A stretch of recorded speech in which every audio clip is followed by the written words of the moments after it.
ஆண்டவராகிய இயேசு கிறிஸ்துவின் நாமத்தில் உங்களை வாழ்த்துகிறேன். ஒரு சிறப்பு பாடல்கள், இது பழைய பாடல் தான். ஜீவன் கீதத்தில் 500வது பாட்டு. ஆளில்லை ஆளில்லை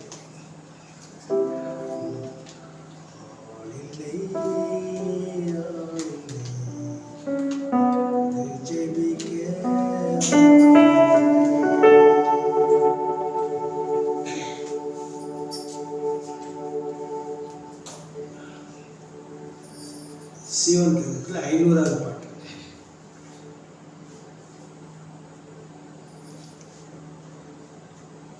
ரெண்டு அடி மட்டும் பாட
கர்த்தாவே, இந்த கடந்த மாதமெல்லாம் எங்களுக்கு நல்லவராகவும் வல்லவராகவும் போதுமானவராக இருந்து அவைகளை நினைத்து நான் நமக்கு நன்றி சொல்ல வந்திருக்கிறோம். அடுத்த மாதத்தில் என்ன நடக்குவது எனக்கு தெரியாது. எனக்கு எல்லாத்தையும் மறைத்து வைத்திருக்கிறேன். ஆனால் கர்த்தாவுடைய கிருபையினாலே நாங்கள் அதை அந்த ஆசீர்வாதத்தை பெற முடியும் என்று நாங்கள் விசுவாசிக்கிறோம். எங்கள் காணப்படுகிற மட்டுப்பாடான எங்கள் குறைகள், சோம்பேறித்தனம், அசட்டை, இப்படிப்பட்ட காரியங்களை தயவாக மன்னித்து ஆகவே என்னை எப்போதும் துதித்து கொண்டிருக்க, ஆராதித்து கொண்டிருக்க, நன்றி செலுத்தி கொண்டிருக்க எங்களுக்கு நல்ல இதை தரும்படியாக வேண்டிக் கொள்கிறோம். இந்த நேரத்தை எங்களுக்கு ஆசீர்வாதமாகி தந்து எங்களை இந்த நேரம் எங்களுக்கு பயனுள்ளதாக இருக்க உதவி செய்ய வேண்டும் என்று ஆண்டவரும் இரட்சகருமாகிய இயேசு கிறிஸ்துவின் நல்ல நாமத்தில் வேண்டிக் கொள்கிறோம். எங்கள் ஜீவன் உள்ள நல்ல பிதாவே.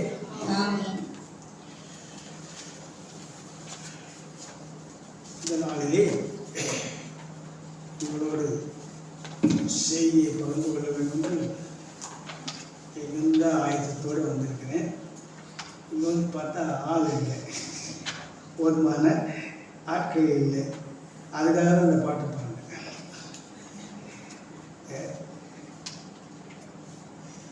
நாம் இதுதான் உண்மையான ஸ்ட்ரென்த்து.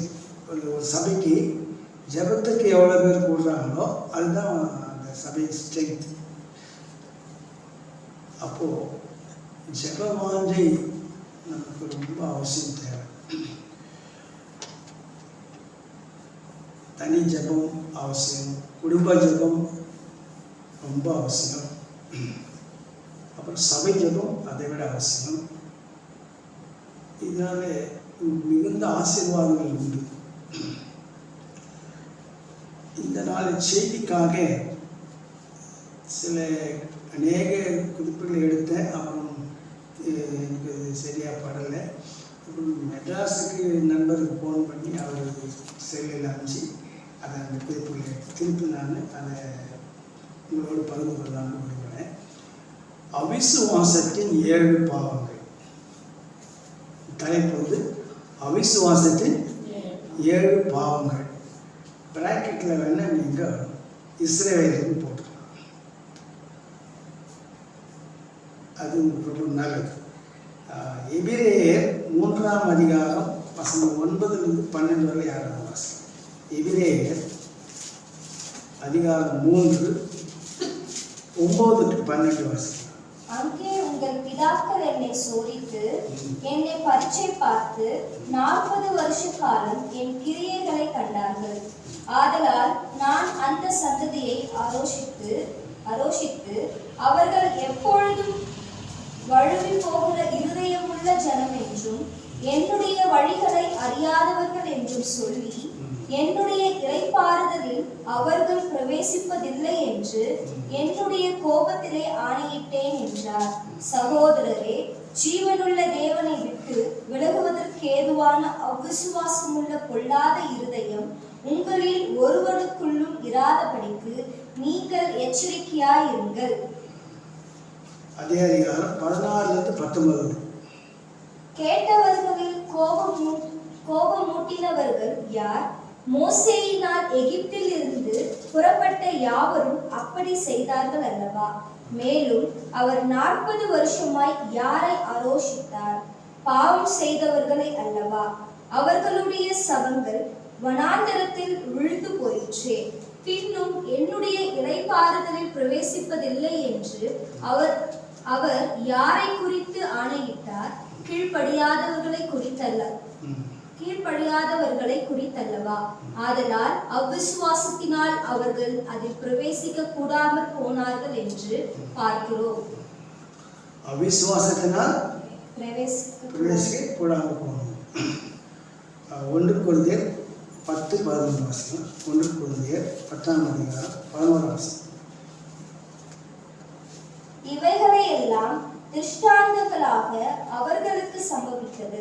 உலகத்தின் முடிவு காலத்தில் உள்ள நமக்கு எச்சரிப்புண்டாகும்படி எழுதப்பட்டும் இருக்கிறது. இந்த வாசித்த வேத பகுதி மனசில் இருக்கும். அதுக்கு முன்னால் சில காரியங்களை நான் உங்களுக்கு சொல்லிட்டு அப்புறம் செய்திக்கு போகலான்னு இருக்கிறேன். முதலாவது, ஆண்டவருடைய சித்தத்தின்படி யோசேப்பு அங்கே எகிப்து தேசத்துக்கு போயிடுறாரு. அது ஆண்டவருடைய சித்தத்தின்படி அந்த தீர்க்க தரிசனம் நிறைவேறும்படி அந்த கனவெல்லாம் யோசேப்புக்கு வர வச்சு அந்த கனவு நினைவாகும்படி செய்து என்ன பண்ணார்? நிறைய கஷ்டத்தை யோசேப்பு அனுபவிச்சார். இப்போ அதெல்லாம் விவரிக்க நேரம் இல்லை. ஆனாலும் யோசேப்பை முதலாவது எகிப்துக்கு அனுப்பிச்சிட்டாரு. அதன் பிறகு பாருங்க, அந்த இஸ்ரேல் ஆபிரகாமின் சந்ததி, யாக்கோபின் சந்ததி, ஆபிரகாம், ஈசாக், யாக்கோபின் சந்ததி மொத்தமே அங்கே போகிற அளவுக்கு ஒரு சூழ்நிலை ஆண்டவர் உண்டாக்கி 70 பேர் போகிறாங்க. 70 பேர் எகிப்துக்கு போய் செட்டில் ஆகிடுறாங்க. அங்கே 420 வருஷம் அங்கே இருக்கிறாங்க. இந்த 420 வருஷத்தில் சுமார் 25 லட்சம் பேருக்கு மேலே பலகி பெருகிட்டாங்க. அப்புறம் பாருங்க, ஆண்டவருடைய சித்தத்தின்படி தான் திருப்பி அவங்க கானான் தேசத்துக்கு வர்றதுக்கு மோசேயையும் ஆரோனையும் ஒழுங்கு பண்ணி என்ன பண்ணுறாரு, அவங்க ரிட்டர்ன். ஆண்டவர் முதல்ல சொல்கிறாரு, ஆபிரகாமுக்கு சொல்கிறாரு, யாக்கோபுக்கும் ஈசாக்கு சொல்கிறார், யாக்கோபுக்கும் சொல்கிறாரு, நீங்கள் போங்க, திருப்பி அங்கேருந்து வருவீங்க, எந்த இடத்துக்கு கானான் தேசத்துக்கு வருவீங்க, இஸ்ரேல் தான் இஸ்ரேல் தேசம் உண்டாகும் அப்படின்ட்டு ஆண்டவர் என்ன பண்ணுறது அனுப்புகிறார். இந்த 40 வருஷம் அளவும் அந்த 40 நாளில் அவங்க பிரயாணம் பண்ணிட்டு போயிடலாமா. எகிப்திலிருந்து கானான் தேசத்துக்கு 40 நாள்லேயே போயிடலாமா. ஆனால் ஆண்டவர் சித்தத்தின்படி கொஞ்சம் சுற்றி வளைச்சி அவங்கள மெதுவாக தான் நடத்துகிறார்.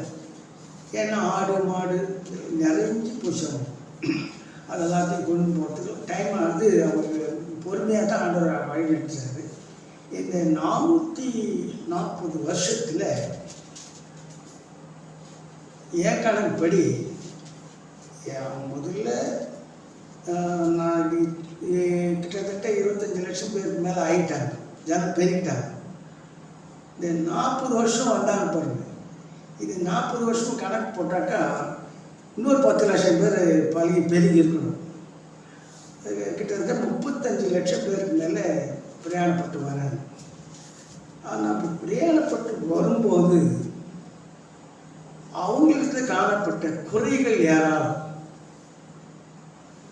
முதல்ல அவிசுவாசம். நம்ம பட்சையில் பகுதியில் அது அவிசுவாசம். இப்படி அநேக பாவங்கள் அவங்ககிட்ட இருந்தது. அந்த பாவத்தினால முறுமுறுப்பு, எரிச்சல், பகை, விரோதம், கோபம், சண்டை, இப்படியெல்லாம் அவங்க அந்த அறிவில்லாத ஜனங்களாக இருந்தாங்க. இந்த அறிவில்லாத ஜனத்தினால அவங்க பண்ண தவறுகள் சொல்லி முடியாது. ஆண்டி வேலை இந்த 40 வருஷம் பிரயாணம் பண்ணுறாங்க. அந்த வழியில் அவங்க பண்ண தவறுகள் கொஞ்சம் நஞ்சம் இல்லை. அது தெரிஞ்சு செய்தாங்களா தெரியாது செய்தாங்களா தெரியாது. ஏன்னா அந்த காலத்து ஜனம் மௌடிகமான ஜனங்கள். பாவம் அது பாவமாக தெரியாது, அவங்களுக்கு பாவமாக தெரியாது. இப்போ ஒரு பொருள் மேலே ஆசைப்பட்டாலும் போய் திருடிடுவோம், உடனே திருடிடுவோம். ஒரு பொண்ணு மேலே ஆசைப்பட்டாலும் உடனே அந்த பொண்ணை கற்பழிச்சிடுவோம். ஏன்னா அந்த அளவுக்கு இப்போ மென்டல் சரி உடனே வேறு பொறுத்துத்தரமாக இருப்பாங்க. இப்படி இதெல்லாத்தையும் மேலே பார்த்தார். யார்? கடவுள் பார்த்து என்ன பண்ணார், 10 கட்டளை கொடுத்தார். 10 கட்டளை. அந்த ஒரு கட்டளையும் அந்த இஸ்ரேல் ஜனங்க அங்கேருந்து எகிப்துக்கு போகும்போது பண்ண எல்லா தப்பும் சேர்த்து தான் அந்த 10 கட்டளை கொடுத்தார். என்ன உங்களுக்கு வேற தெய்வங்கள் இருக்க வேண்டாம். ஆனால் பண்ணாலாமா ஒரு தெய்வத்தை கூட பண்ணிட்டாங்க. சொன்ன கட்டளை ஒன்று கூட அவங்க ஃபாலோ பண்ணல, மீறிட்டாங்க. பிறந்த முறை யாரும் ஒன்று இச்சையாக இருப்பாங்க. ஆனால் அவங்க திருடுறது அவங்க திட்டா தெரியாது. அந்த 10 கட்டளையும் நீங்கள் யோசித்து பாருங்க. அந்த 10 கட்டளையே அவர்கள் மீறி நடந்தார்கள். அது மட்டும் பத்தாதுன்ட்டு உபக்கட்டளையாக ஒரு 613 கட்டளை கொடுத்தாரு. அதையும் சட்டை பண்ணல, அதையும் அவங்க சட்டை பண்ணல. இப்படி மௌடிகமான ஜனமாக இருந்தாங்க, பாவிகளாக இருந்தாங்க, முருகுக்கு ஜனங்களாக இருந்தாங்க. ஆனால் எகிப்திலிருந்து புறப்பட்ட ஜனத்தில் யோசேப்பும் யோசுவாவும் காலேபும் தவிர மற்ற யாரும் போய் சேர்ந்துதான் சரித்திரம் இல்லை. அந்த அளவுக்கு, அதாவது புறப்பட்ட அன்னையிலிருந்து மற்ற ஜனங்களில் 3/4 பாகம் அல்லது முழுசும் 90% சொல்லலாம். அவ்வளோ பேரும் வனாந்தரத்தில் செத்தாங்க. இன்னொரு சின்ன உதாரணத்தை நான் சொல்லிட்டு, இப்போது வயசான பெற்றோர் என்ன பண்ணுவாங்க, கட்டில் தூக்கி வருவாங்க. அந்த பிரயாணத்தில் இது நாட்டுக்கு தூக்கி சொல்லுறது, ஆடு இருக்குது, மாடு இருக்குது, குழந்தை இருக்குது, குட்டி எல்லாம் இத்தனை பொருள்கள்லாம் வர பத்தாத்துக்கு இந்த கையை விட தூக்கி போதா அப்படின்ட்டு என்ன பண்ணுவோன்னா கொஞ்சம் கொஞ்சமாக பின்னால் வருவாங்க. முன்னால் போகிற கேள்வி என்ன பண்ணணும், பின்னால் வருவோம், தூக்கி வந்துடுவாங்க. தூக்கி வந்து கடைசியாக என்ன பண்ணுவோன்னா அதை போட்டு கொஞ்சம் தண்ணி மட்டும் கொடுத்துட்டு போட்டு தூக்கி வந்துடுவோம். இத்தனை தூக்கி சுமக்கிறது. அப்போ தான் ஆண்டவர் பார்த்து உன் தாயும் தாப்புனையும் கனம் பண்ணுவாயாக. வேறு வழியில் அவங்களுக்கு பிரயாணத்தில் நியூஸ் சேனல்ஸ் இது சாவர கட்டத்தில் தான் இருக்குதுங்க. அத்தை வேறு தூக்கின்னு போகிறதான்னு சொல்லிட்டு தூக்கி போட்டு வந்துட்டாங்க. காரணம் அந்த உண்மையான அன்பில்லை என்று சொல்கிறதா, இல்லை அசௌகரியமாக முடியாத தன்மையாக என்னத்தை அதை போட்டு வந்துடுவாங்க. அது அந்த தண்ணிக்கிறவங்களும் உயிர் இருக்கும். தண்ணி போயிடுச்சுன்னா அவதான் கத்தி சாக வேண்டியது தான். அது அப்படியே அப்படியே போயிடுவாங்க. இப்படி ஜனங்கள் குறைச்சிக்கினே வந்துட்டாங்க. பாவத்தினால சாவது கொஞ்சம், அறிவில்லாதனால சண்டை போட்டுலாம் பண்ண வெட்டி போடுவாங்க. அது அவங்களுக்கு சகஜம். வெட்டி போடுறது வந்து பாவமாக தெரியாது அவங்களுக்கு.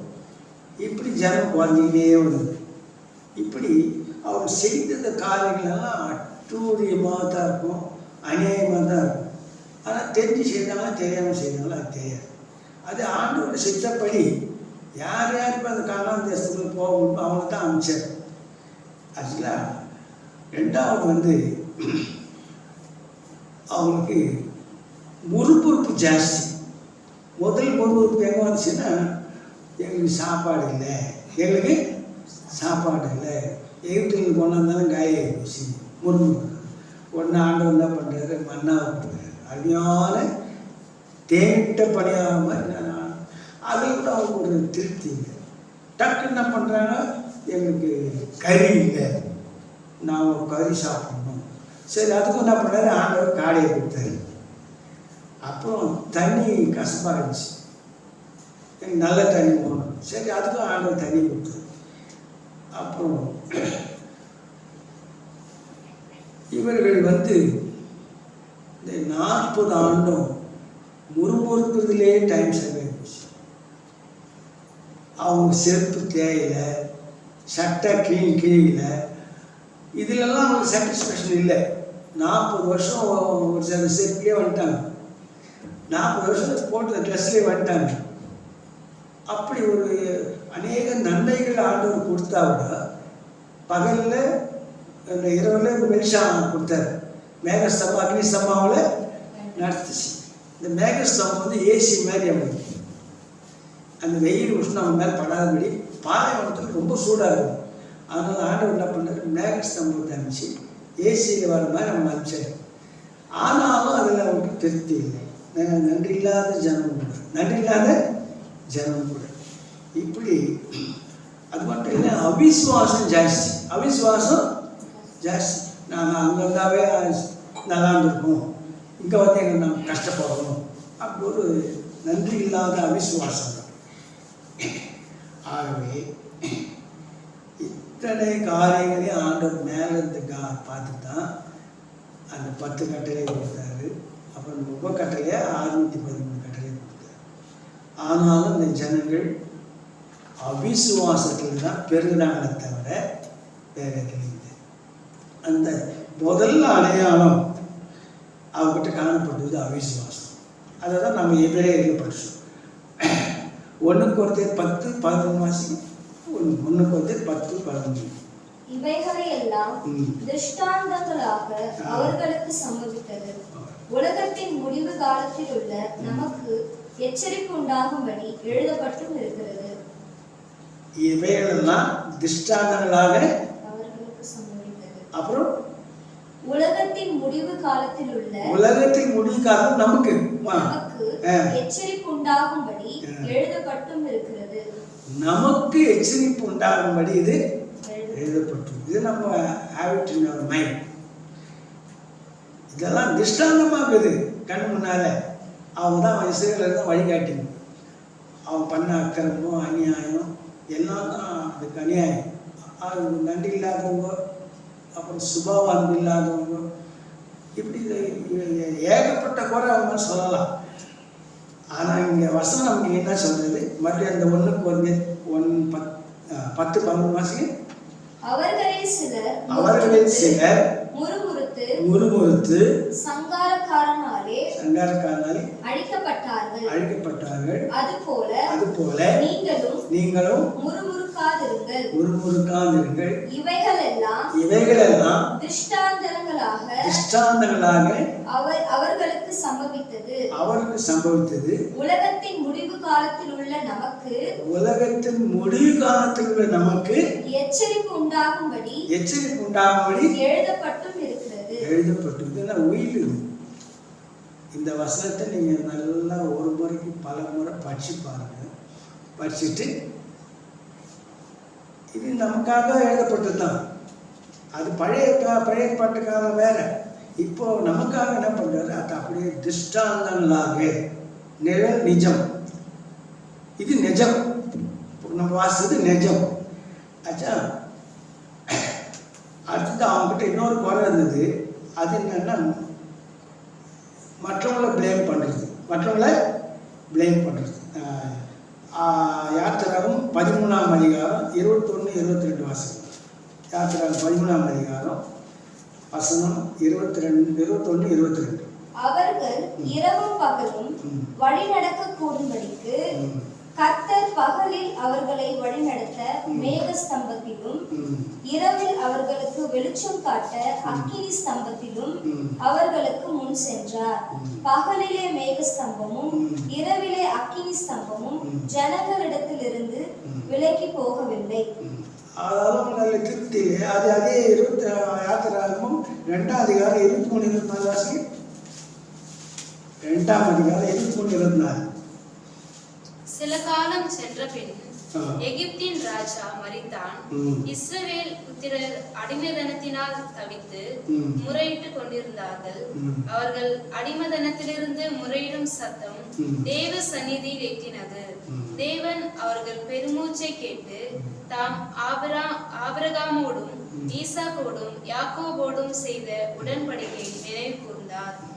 இப்ப பாருங்க, அவங்க எல்லாரும் எகிப்து தேசத்துக்கு போய் அடிமைகள் ஆயிட்டாங்க. அவங்க எந்த சுவாதீனமும் கிடையாது. அவங்க சுவாதீனமாக எதுவுமே செய்ய முடியாது, செய்யவும் கூடாது.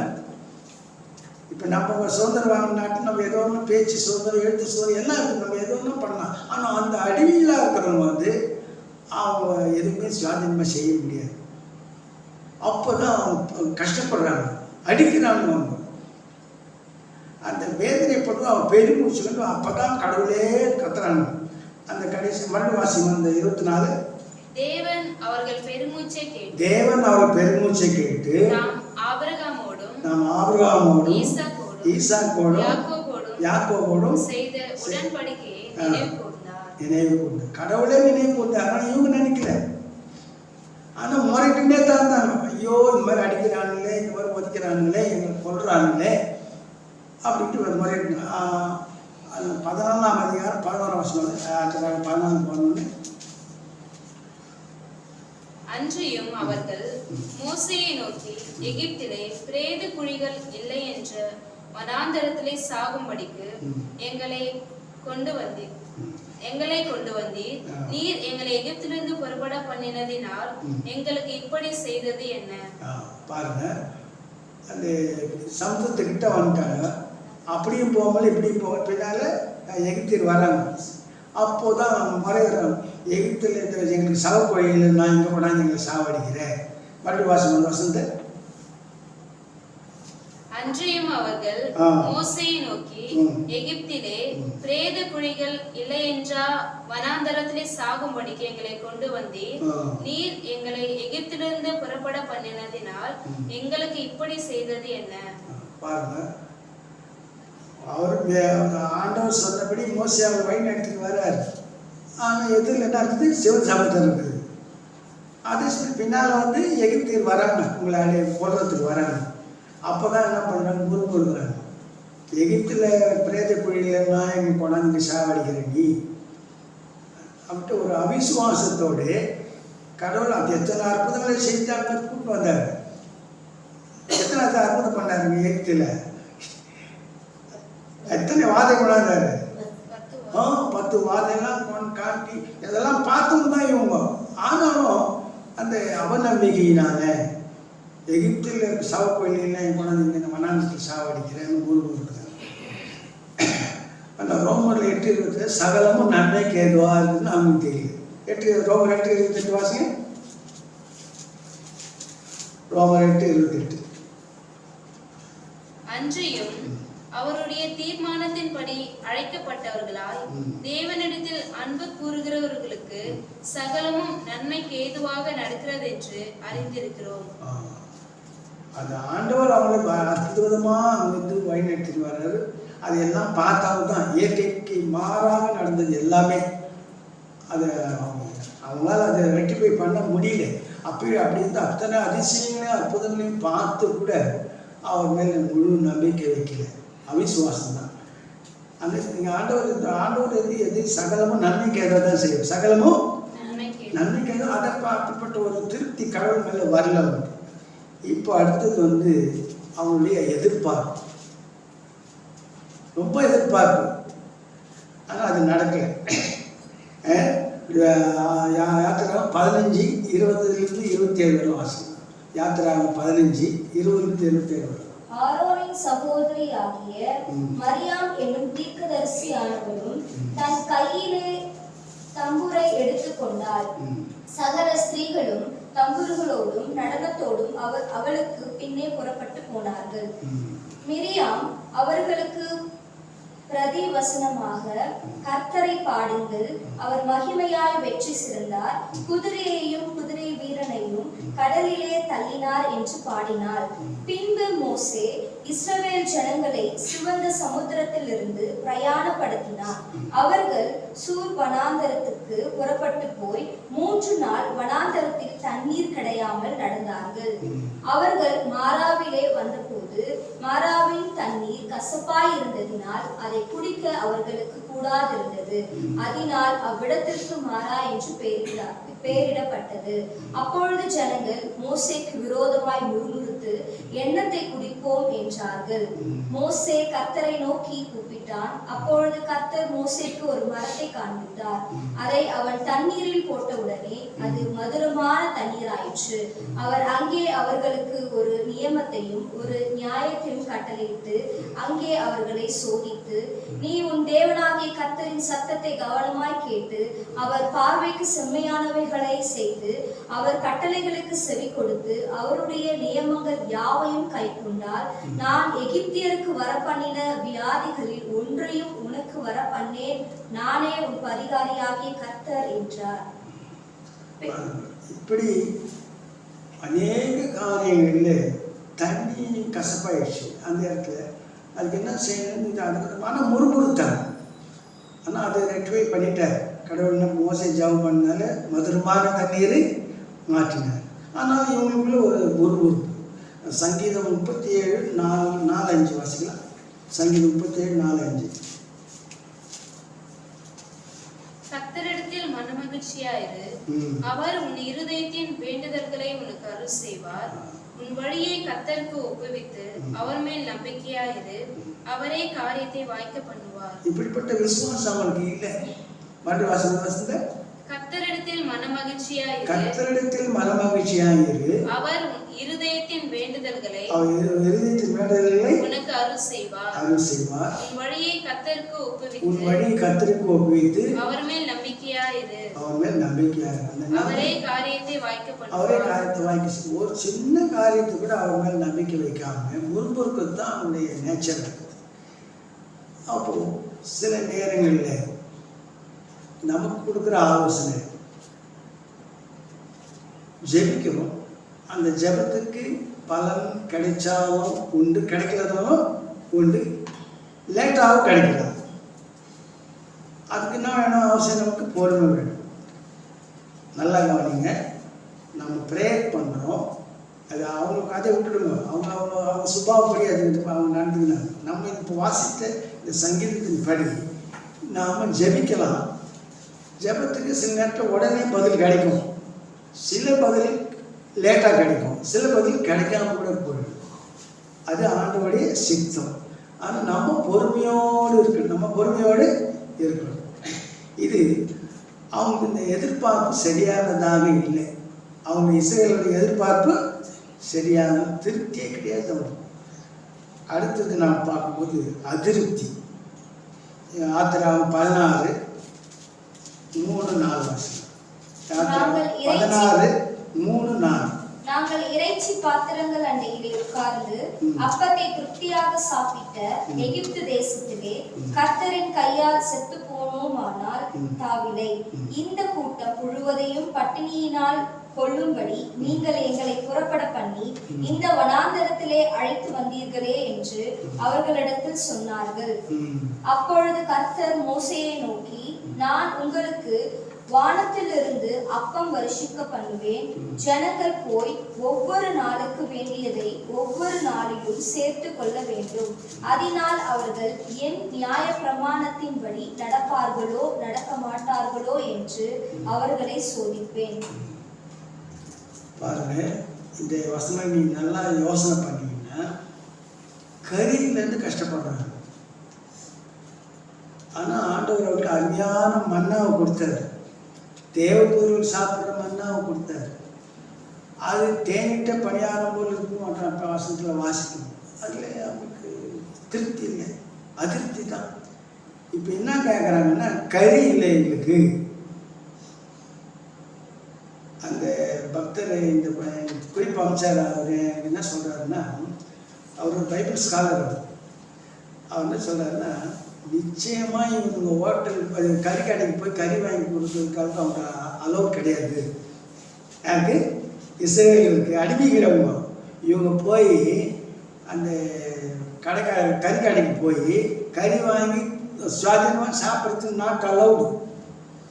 ஆனால் அந்த எகிப்து தேவதைகளுக்கு என்ன பண்ணுவாங்கன்னா, பலி செலுத்துவாங்க. ஆயிரக்கணக்கில் 1000 ஆடு 1000 மாடு இணைத்து ஒற்றவெல்லாம் பலி செலுத்துவாங்க.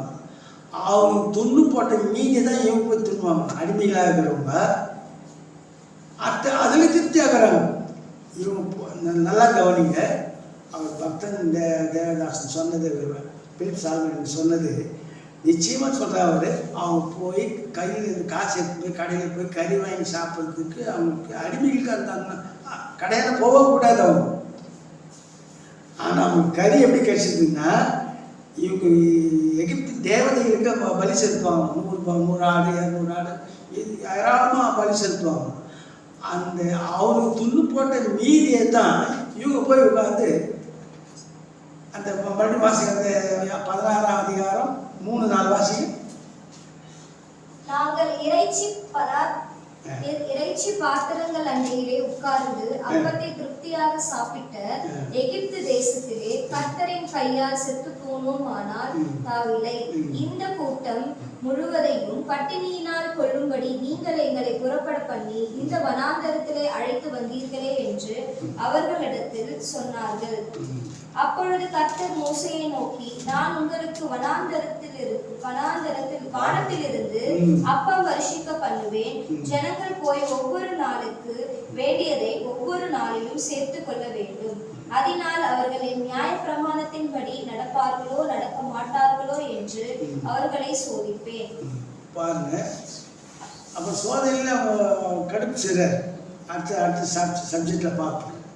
இப்போது இவங்களுக்கு கறி சாப்பிட்ற சுவாதீனம் இல்லை. ஆனால் அவன் எகிப்து இருக்கிறவங்க துண்ணு போட்ட மீதியை இவங்க கொண்டு போய் வச்சு சமைச்சு சாப்பிடுவாங்க. அவ்வளோ ஆடுங்க அடிப்பாங்க, மாடுங்க அடிப்பாங்க. அது சாப்பிட அதில் திருப்தியானால தவிர ஆண்டவர் கொடுத்த மண்ணாவில் திருப்தியாகல. அப்புறம் காடை கொடுத்தாரு, காடையிலே திருப்தியாக அதிருப்தி. இதுதான் இஸ்ரேல் தேசத்து ஜனங்களுடைய காரியங்கள். 2 கொரிந்தியர் 10:12 வாசிக்கும். 2 கொரிந்தியர் 10:12.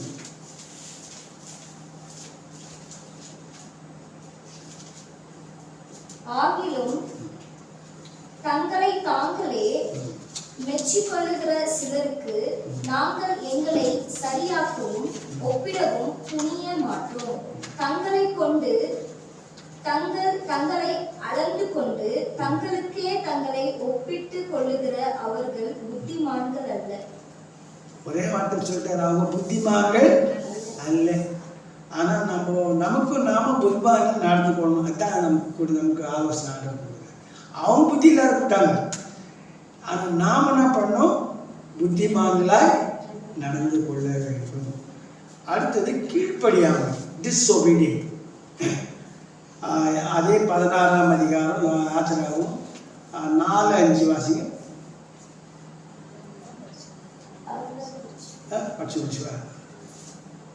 சரி, 20ஆம் வசனம் வாசிங்க.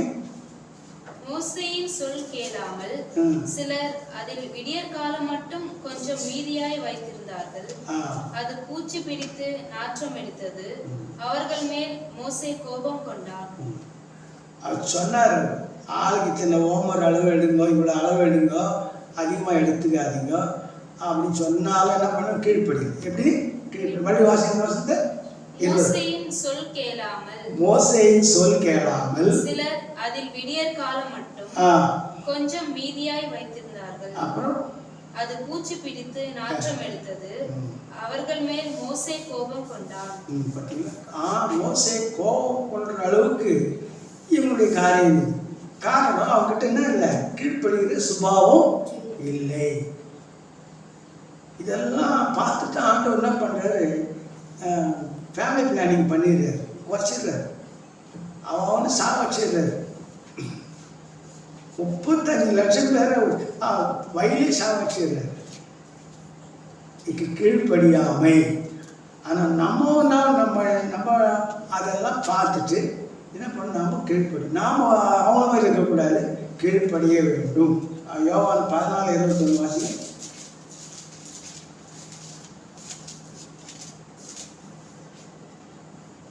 என் கற்பனைகளை பெற்றுக்கொண்டு அவைகளை கை கொள்ளுகிறவனே என்னிடத்தில் அன்பாயிருக்கிறான். என்னிடத்தில் அன்பாயிருக்கிறவன் என் பிதாவுக்கு அன்பாயிருக்கிறான். நானும் அவரில் அன்பாயிருந்து அவனுக்கு என்னை வெளிப்படுத்துவேன் என்றார். 1 யோவான் 5ஆம் அதிகாரம் 3-4.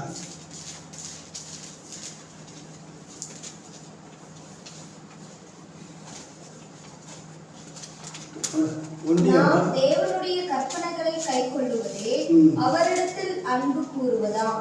அவருடைய கற்பனைகள் பாரமானவைகளும் அல்ல. தேவனால் பிறப்பதெல்லாம் உலகத்தை ஜெயிக்கும். நம்முடைய விசுவாசமே உலகத்தை ஜெயிக்கிற ஜெயம்.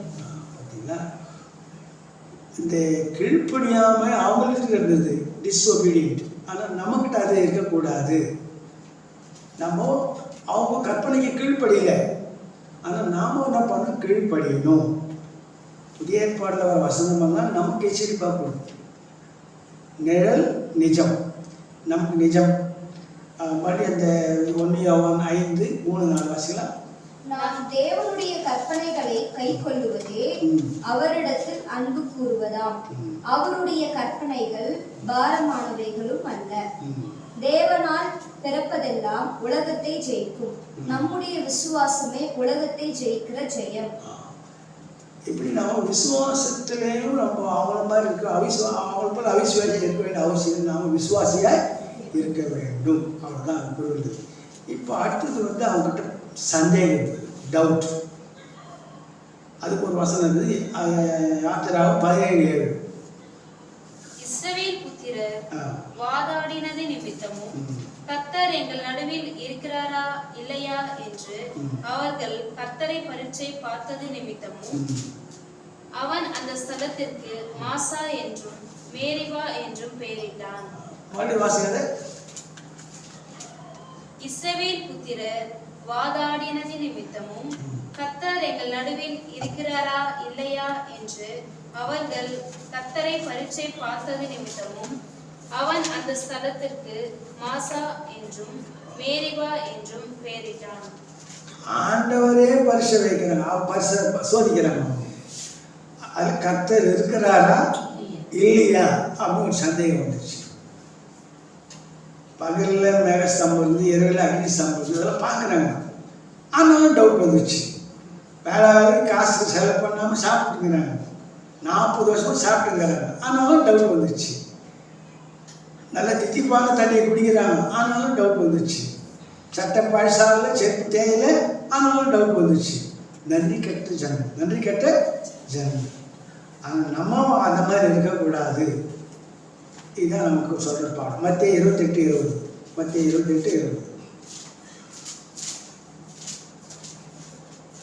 நான் உங்களுக்கு கட்டளையிட்ட யாவையும் அவர்கள் கை கொள்ளும்படி அவர்களுக்கு உபதேசம் பண்ணுங்கள். இதோ உலகத்தின் முடிவு பரியந்தம் சகல நாட்களிலும் நான் உங்களுடனே கூட இருக்கிறேன் என்றார். இது நமக்கு கொடுக்குற ஆலோசனை, நமக்கு கொடுக்குற ஆலோசனை. அவர் நம்மோடு இருக்கிறார். எதுக்கும் நம்ம கவலைப்பட வேண்டிய அவசியம் இல்லை. கர்த்தர் எங்களோடு இருக்கிறார், எங்கள் வீட்டில் இருக்கிறார், எங்கள் சர்ச்சில் இருக்கிறார், என்னோடு இருக்கிறார். அப்படிங்கிற விசுவாசம் நமக்கு வேணும். அந்த அவிசுவாசம், நம்மக்கிட்ட இருக்கிற அவிசுவாசம் நமக்கு இருக்கக்கூடாது, சந்தேகப்படக்கூடாது. அடுத்தது யாத்திரை 32:1 வாசிக்கலாம். யாத்திரை 32. மோசே மலையிலிருந்து இறங்கி வர தாமதிக்கிறதை ஜனங்கள் கண்டபோது அவர்கள் ஆரோனிடத்தில் கூட்டம் கூடி அவனை நோக்கி, எகிப்து தேசத்திலிருந்து எங்களை அழைத்து கொண்டு வந்த அந்த மோசேக்கு என்ன சம்பவித்ததோ அறிவோம். ஆதலால் நீர் எழுந்து எங்களுக்கு முன் செல்லும் தெய்வங்களை எங்களுக்காக உண்டு பண்ணும் என்றார்கள்.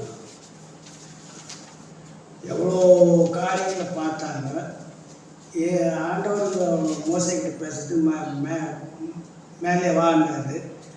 40 நாள் கிட்டத்தட்ட அவர் மேலே எத்தனை நாள் இருந்தாலும் அது சரியாக தெரியறதுக்கு. அன்றைக்கும் 40 நாள் நினைக்கிறேன். இந்த 40 நாளுக்குள்ளே இவங்க பொறுமையை எழுந்துட்டாங்க. 40 நாளுக்குள்ளே பொறுமை எழுந்துட்டு மோசைக்கு என்ன நேர்ந்தது தெரியாது. அதுக்காக என்ன பண்ணான், ஆரோன்கிட்ட போய் நீ போய் எனக்கு ஒரு தெய்வத்தை உண்டு பண்ண.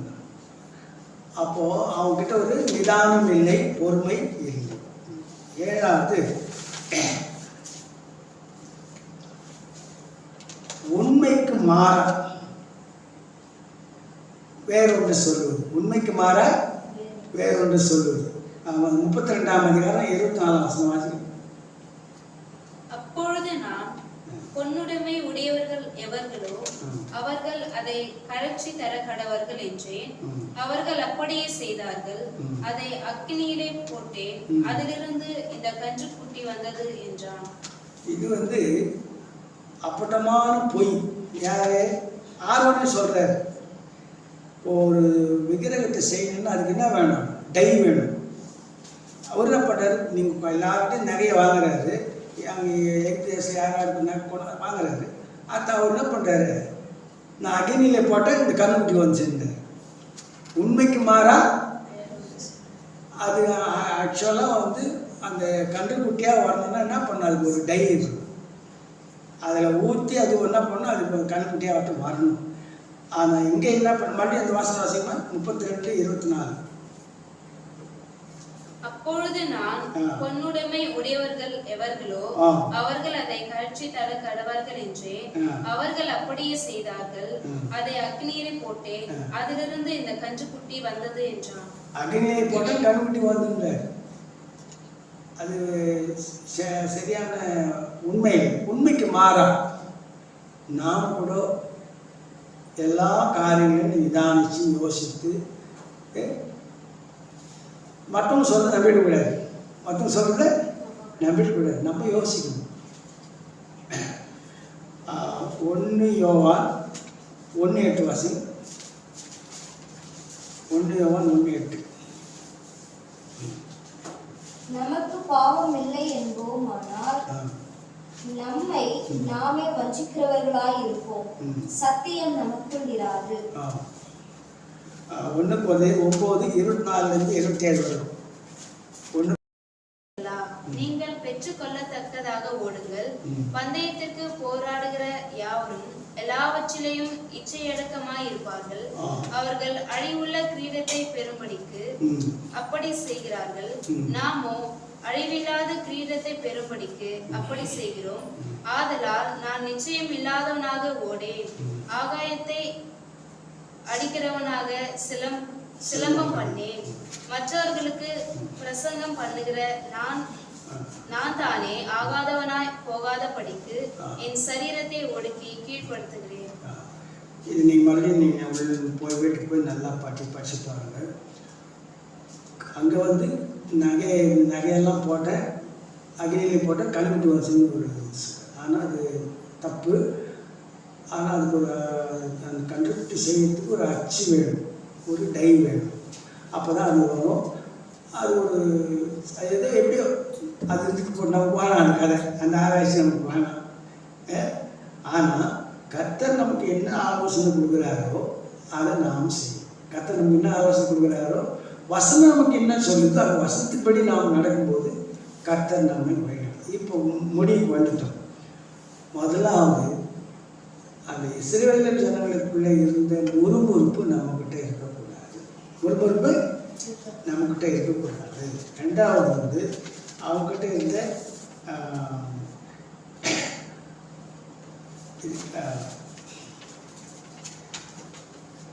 கீழ்ப்படியாமல் நம்மகிட்ட இருக்கக்கூடாது. அவங்ககிட்ட என்னது கீழ்ப்படியாமல் இருந்தது, அது நம்மகிட்ட இருக்கக்கூடாது. சந்தேகம் இருந்தது, அது நம்மகிட்ட இருக்கக்கூடாது. பொறுமையின்மை, பேஷண்ட், அது நம்மகிட்ட இருக்கக்கூடாது. அது மற்றவர்களை குற்றம் சாட்டுவது, அது நம்மகிட்ட இருக்கக்கூடாது. அப்புறம் எதிர்பார்ப்பு, அடுத்தது அதிருப்தி. இவெல்லாம் அவங்ககிட்ட இருந்துச்சு. யார்கிட்ட? இஸ்ரவேல் ஜனங்கிட்ட இருந்துச்சு. ஆனால் அதெல்லாம் நம்மகிட்ட இருக்கக்கூடாது. இதெல்லாம் இருந்ததுனால தான் கிட்டத்தட்ட 35 லட்சம் பேர் எத்தனை பேர் விஷயம் கானான் தேசத்துக்கு மிக சொற்பமான பேர் தான் போய் சேர்ந்தாங்க. எல்லா வழியிலையும் செத்து போனாங்க. இப்போ நமக்கு முன்னாலே ஒரு பரம கானான் இருக்கு. நமக்கு முன்னாலே நமக்கு ஒரு பரம கானான் இருக்கிறது. இப்போ அந்த கானானுக்கு நாம் பிரயாணம் பண்ணுறோம். இது உலகத்துக்கு முடிவு காலத்தில் இருக்கிறோம். 7000 ஆண்டுகள் அந்த இருக்கிறோம். இந்த 7000 ஆண்டு கம்ப்ளீட் ஆகிறதுக்குள்ள என்ன வேணாலும் நடக்கலாம். இயற்கைகள் மாற்றங்கள் நிறைய உண்டாகலாம். வானத்திலிருந்து அநேக அதிசயங்கள் உண்டாகும், பூமியிலையும் அதிசயம் உண்டாகும். அங்கங்கே எர்த்தாக் வந்துனே இருக்கும். இந்த மாதத்துல 2 மினிட்ல எர்த்தாக் வந்தது. அது பேப்பர்லாம் படிக்கணும், செய்தியெல்லாம் பார்க்கணும். இதெல்லாம் பைபிளோட ஒத்து பார்க்கணும். இப்போ கடலுடைய நீர் மட்டும் உயர்த்துக்கிட்டே போகுது. 1 இன்ச்சு உயர்ந்தால் கூட ஆபத்து தான். ஏன்னா 3 பாகம் தண்ணீர், 1 பாகம் தான் பூமி. ஆண்டவர் ஒரு கட்டளை போட்டாருன்னா பொங்கிச்சுன்னா பூமி தண்ணியாக போட்டுடும். ஆகவே இதெல்லாம் நமக்கு திஷ்டாந்தங்களாக வைக்கப்பட்டது. நாம் பரமகானத்துக்கு போக வேண்டும். போக நீங்களும் நானும் ஆயத்தமாக இருக்க வேண்டும். இவ்வளோ காரியங்கள் இஸ்ரவேல்கிட்ட இருந்த பொல்லாத காரியங்கள் நம்மகிட்ட இருக்கக்கூடாது. அவ்வளோதான். ஷார்ட்டாக சொல்லணும்னா அவங்ககிட்ட இருந்த பொல்லாத சுபாவம் நம்மகிட்ட இருக்கக்கூடாது. கர்த்தர் தாமே இந்த செய்தியை ஆசீர்வதிப்பார்.